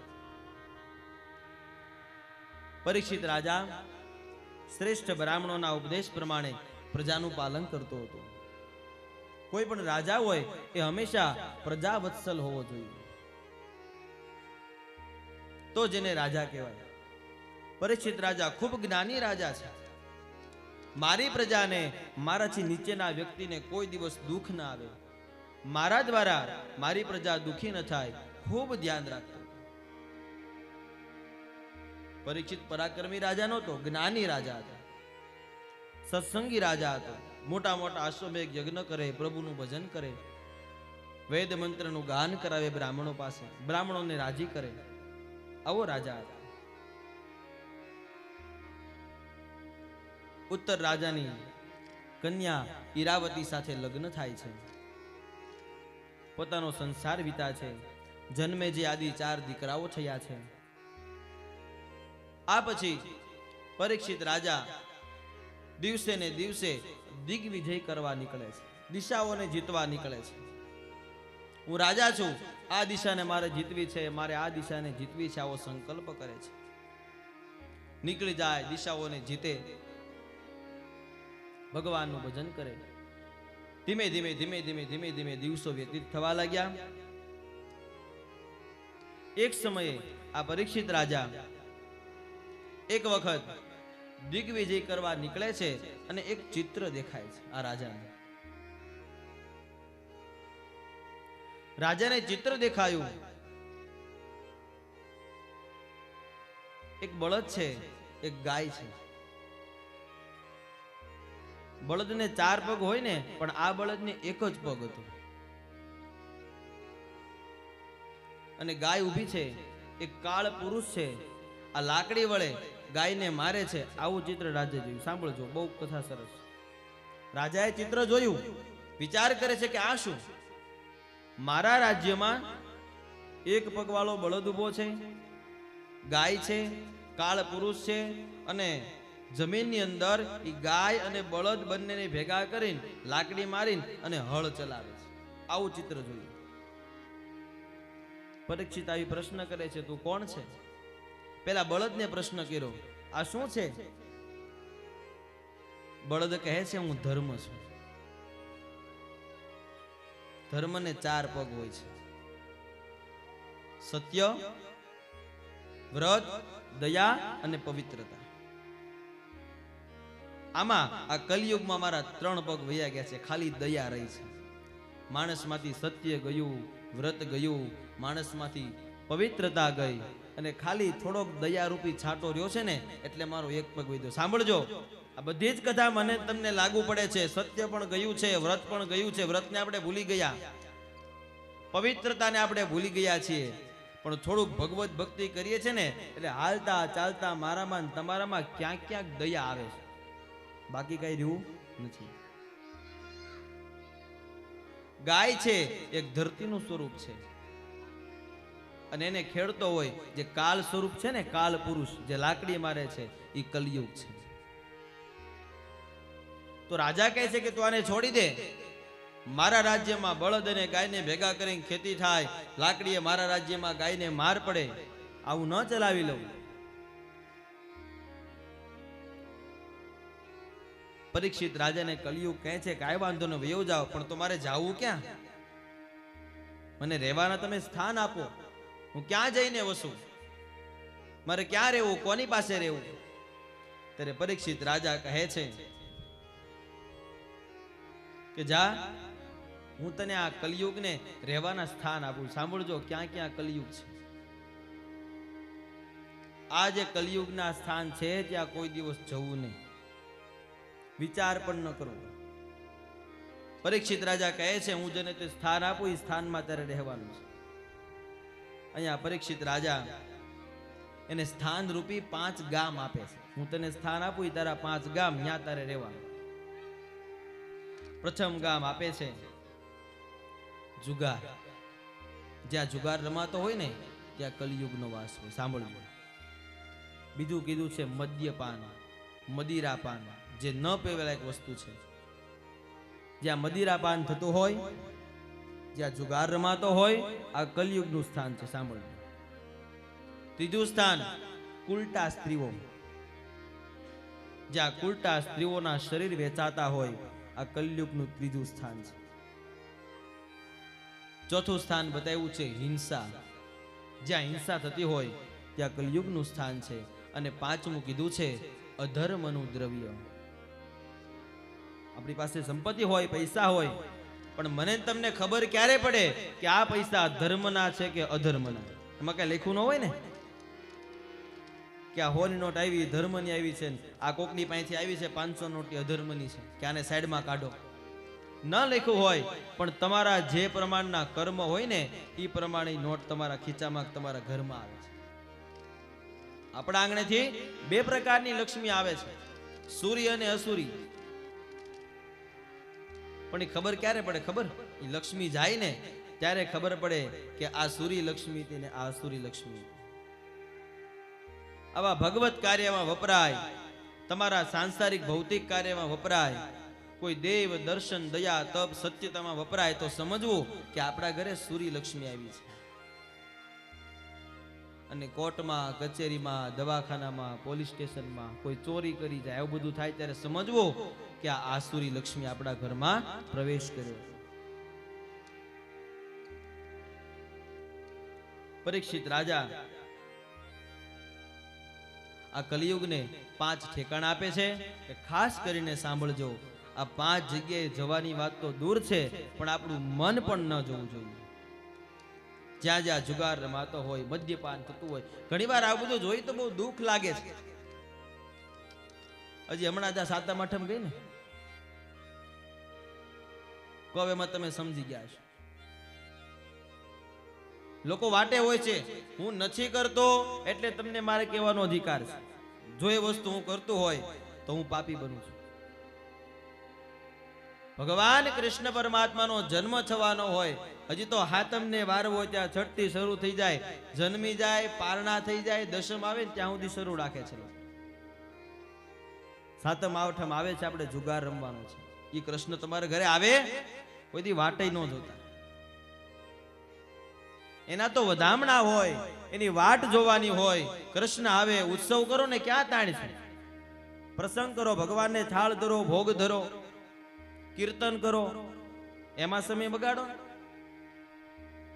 ઓલામાં આખી રાતના જાગરણ કરશે સવાર સુધી, પણ આમાં ભગવાનનું ભજન નહીં કરે. અને પછી આપણે કૃષ્ણ જોઈએ છે, કૃષ્ણ જેવો દીકરો જોઈએ છે. માફ કરજો, વધારે બોલાતું હોય તો ભાઈઓને તો જોયા છે, પણ બહેનોને પણ આ કામ કરતા જોયા છે. ત્યારે એક બ્રાહ્મણ તરીકે દુઃખ લાગે કે આ શું? અને પાછા આપણે એમ કહીએ છીએ કે અમે ધાર્મિક લોકો છીએ, અમે કૃષ્ણના ભક્ત છીએ. આમાં કોઈ દિવસ કૃષ્ણ તમારી પાસે નહીં આવે. એટલે જો કે અહીંયા તો આ તમારો સંપ્રદાય છે ને, અહીંયા આવું થતું હોય ને તો આવો વિચાર જ ન હોય પહેલી વાર. એટલે તમે ન કહો તો હું છાતી ઠોકીને કહી શકું કે આ પરિવારમાં કે આ ગામમાં આવું કઈ નહીં હોય, પણ કદાચ તમને તો નહીં પણ કથાના માધ્યમથી બીજું કોઈ સાંભળતું હોય, અથવા કદાચ આ કેસેટ બેસેટ કોક સાંભળે ને કોક એવું હોય તો એને કરબદ્ધ વ્યાસપીઠ પરથી અને બ્રાહ્મણ રૂપી 2 હાથ જોડી પ્રાર્થના કળકળીને કહું છું. કારણ કે જ્યારે આ કથા કહેતા હોય ને અને આવું કોઈ કરતું હોય ને ત્યારે દુઃખ લાગે, વાગે કે આ બધું આપણું નિરર્થક ગયું, સાર્થક ન ગયું કઈ. અમારે આ 7 દિવસ કથા સાંભળવી છે, ઘણા તમને નિયમો કીધા હોય, એમાંથી એક પકડી લો ને એટલે અમારી દક્ષિણા આવી જાય. પૈસાને શું કરશું? કંઈક તમારે વ્યસન હોય, કંઈક તમારી કુટેવ હોય, આ 7 દિવસ સાંભળજો ને મનમાં એમ થાય ને કે અમારી કુટેવ ભાગવતજીના ચરણોમાં દાદાને આપી દેવી છે, તો થેલા ભરીને હું લઈ જઈશ અને એ મારી મોટામાં મોટી દક્ષિણા છે. તો અમને એમ થાય કે કંઈક ઉગ્યું એમ. 7 દિવસ મહેનત કરી, આ ગળું તાણ્યું, તમને સમજાવ્યા અને એ કંઈક સાર્થક થયું. બધાનો છે કાંઈ નહીં. છેલ્લો એકાદો વ્યક્તિ લગભગ કુટેવ જ નહીં હોય, મારે માગવી હું, પણ કાંઈક કોઈને કુટેવ હોય, કદાચ કોઈ વ્યસન હોય, તો પ્રેમથી, બહુ ફોર્સની વાત નથી, તમારું જીવન છે, તમારે જીવવાનું છે, 7 દી હું તો કહીને વહી જવાનો છું, પણ કાંઈક તમને એમ હોય, પોતાને હોય કે નહીં મારામાં કુટેવ છે, અને આ જો કુટેવ વહી જાય ને, આ જો વ્યસન વહી જાય ને, તો મને બહુ મજા આવશે, તો 7મા દિવસે મૂકી જાજો. એ અમારી દક્ષિણા છે.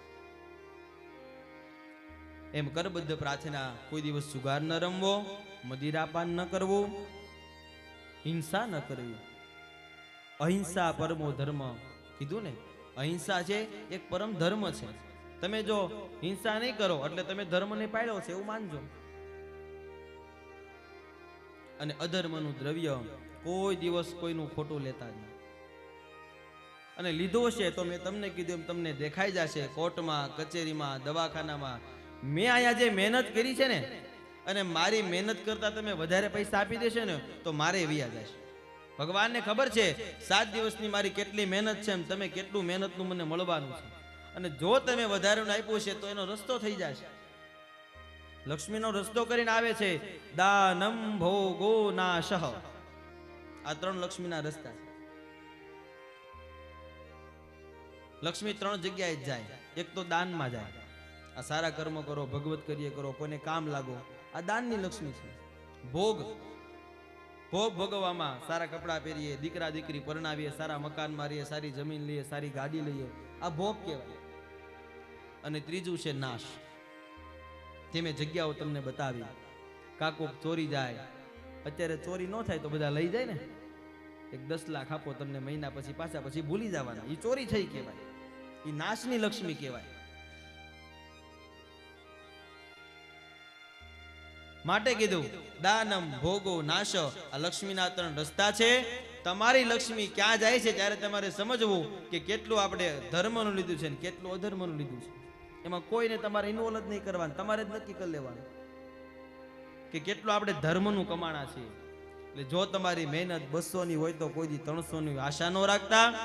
એટલે હંમેશાને માટે તમારું ધર્મ છે ને, એ તમારા ભોગમાં અને દાન કર્મમાં જશે.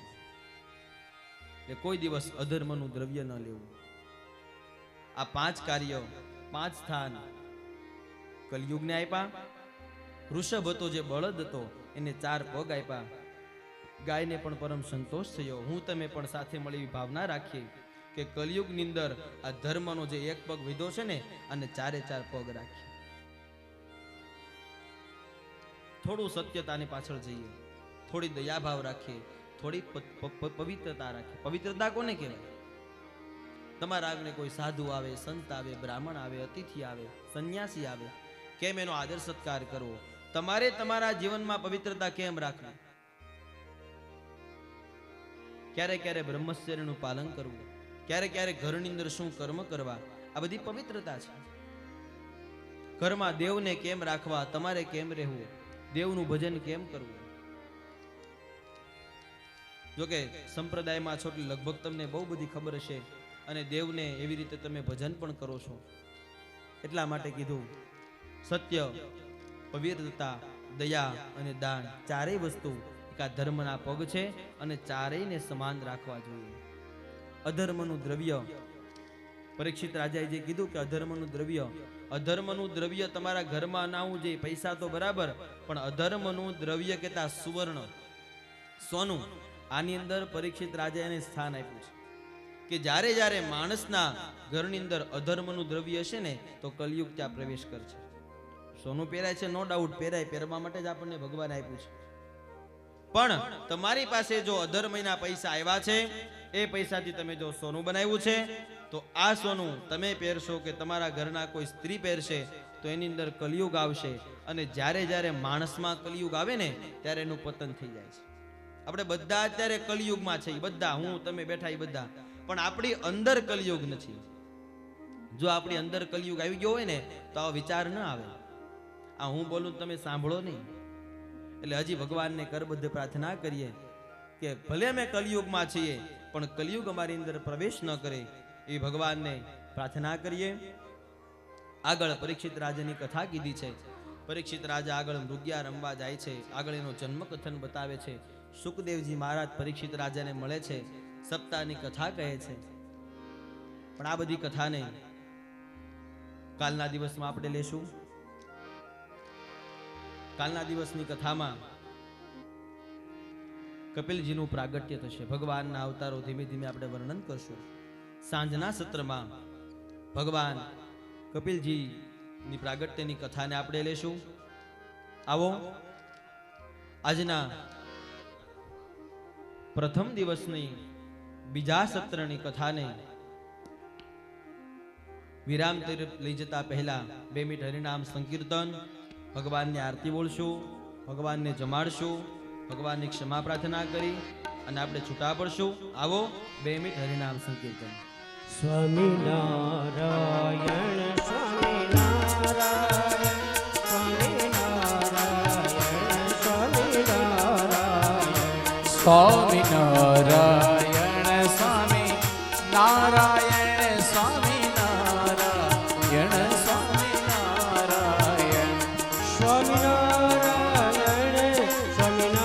સ્વામિનારાયણ સ્વામિનારાયણ સ્વામિનારાયણ સ્વામિનારાયણ ભજન કરો. સ્વામિનારાયણ સ્વામિનારાયણ જય હો. હવે ઠેઠ કાલ મળવાનું, કાલ હવારે કરો ભજન. સ્વામિનારાયણ સ્વામિનારાયણ એવો તાલી. સ્વામિનારાયણ સ્વામિનારાયણ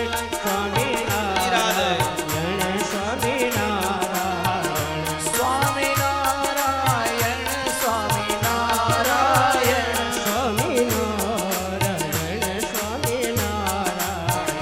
સ્વામિનારાયણ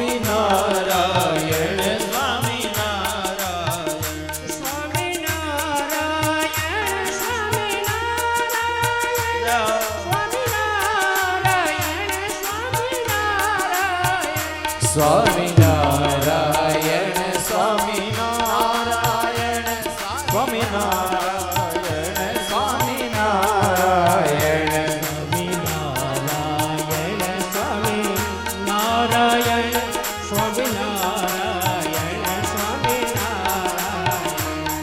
સ્વામિનારાયણ સ્વામિનારાયણ સ્વામિનારાયણ સ્વામિનારાયણ સ્વામિનારાયણ સ્વામિનારાયણ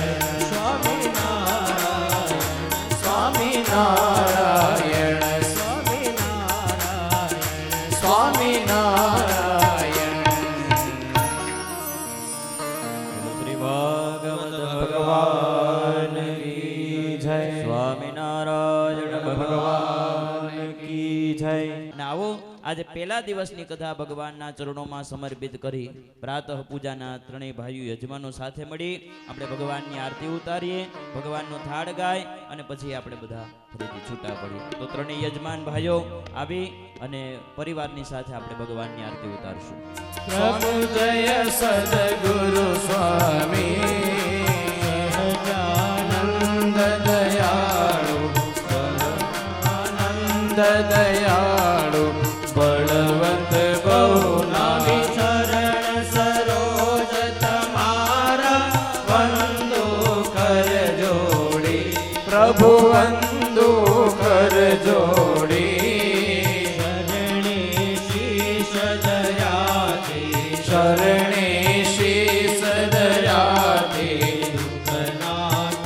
તોડી નારાયણ નરભાતા દ્વિજ કુળ તનુ ધારી પ્રભુ દ્વિજ કુળ તનુ ધારી પામર પતિ તવુ ગાયા પામર પતિ તવુ ગાયા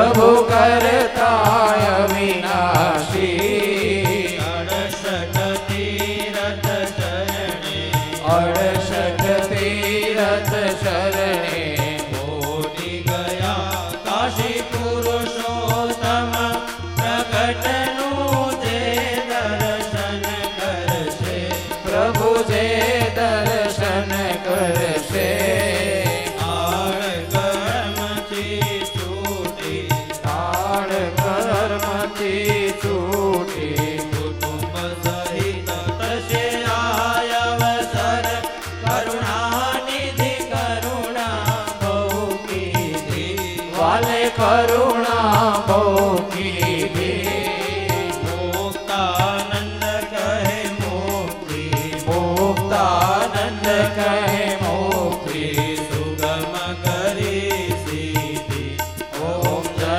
સદગુરુ સ્વામી ઓમ જય સદગુરુ સ્વામી ઓમ જય સદગુરુ સ્વામી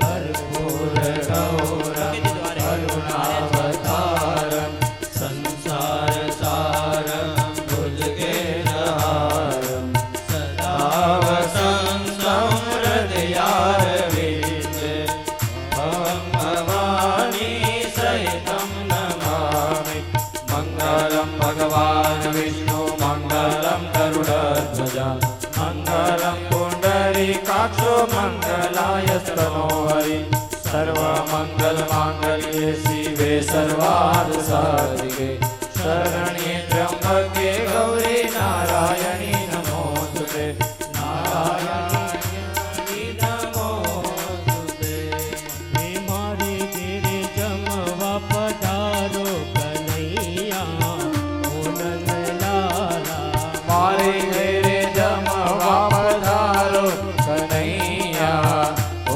નંદલાલા ઓ નંદલાલા મોહન મુરલીવાલા ઓ નંદલાલા મોહન હે મુરલીવાળા મારી ઘેરે જમવા પધારો કનૈયા ઓ નંદલાલા મારે ઘેરે જમવા પધારો કનૈયા ઓ નંદલાલા આ તેરે ભાતના ભોજન બનાવું હાથ રે ભાતના ભોજન બનાવી વિધ વિધના પકવાન કનૈયા ઓ નંદલાલા મારે ઘેરે જમવા પધારો કનૈયા ઓ નંદલાલા નમો ભગવતે વાસુદેવાય ભગવતે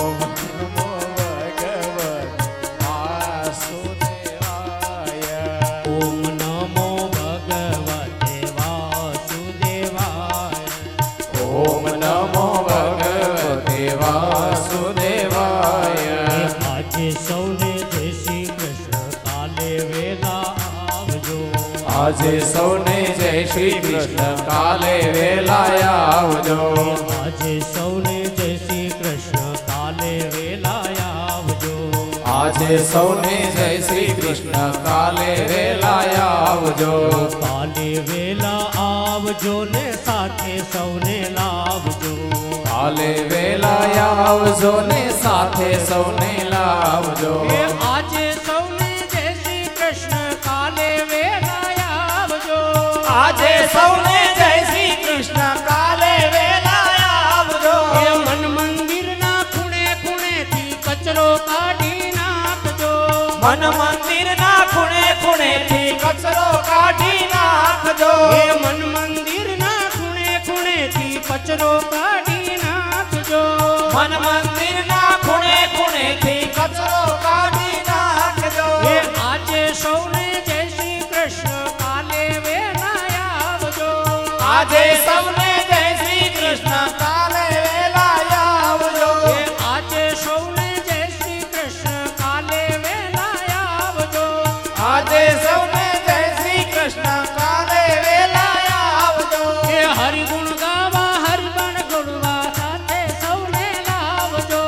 હરિગુણ